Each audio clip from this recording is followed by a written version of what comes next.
more, we can speak to our correspondent, Sarah Moore, standing by in Madrid. Hello to you, Sarah. What reactions have there been? Well, we're still waiting for the detail of that amnesty law to be published. The law will be published at some stage and go to the Parliament.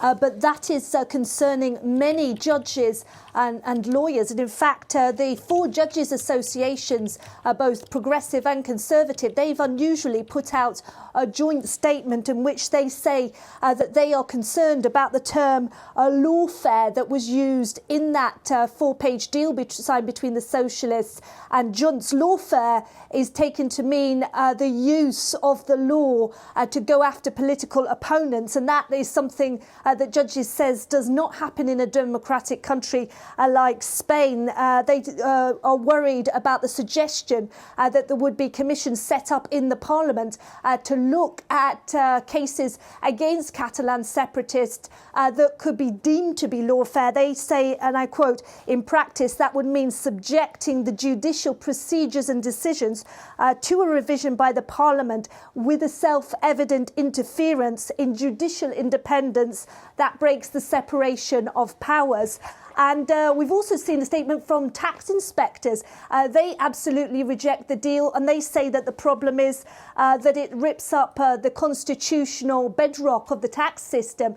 And they may be concerned about the deal, talking at least, there's going to be a negotiation under this deal about whether the wealthy region of Catalonia can keep 100% of its taxes. And of course, part of the deal with the other Catalan separatist party, Esquerra, involves writing off 20% of the debt of Catalonia that's been lent by the central government. Concerns it. I'll give you a couple of headlines from the press. The left-wing press, some of them are headlining El País, for instance, a new phase for Catalonia. And they say that this is great news because it will ensure another 4 years of the Pedro Sanchez and left-wing government. And they say that it is good news. They say the deal means that the Catalan separatists are going to respect the constitution and come back to the negotiating table. But that view is not shared across the press.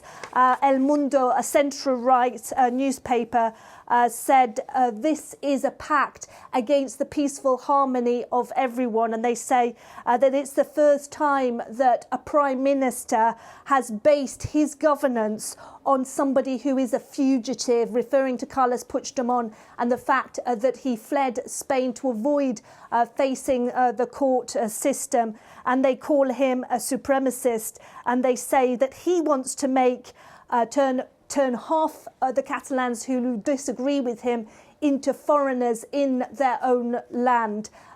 Scepticism and worry about this deal, which has brought tens of thousands out onto the street. Most of those protests have been peaceful, but we've seen a week where there have been violent protests in some circumstances outside the Socialist headquarters. Sarah, any idea about a timeline about when maybe Sanchez will go to the Parliament? He has just signed a deal with the Basque Nationalist Party, and he says that means he could have 179 votes to 171, and that means potentially he could go to the Parliament to seek its confidence as early as next week. And the dates that are being speculated on are next Wednesday and Thursday. All right, Sarah, thank you very much. Sarah Morris reporting from Madrid.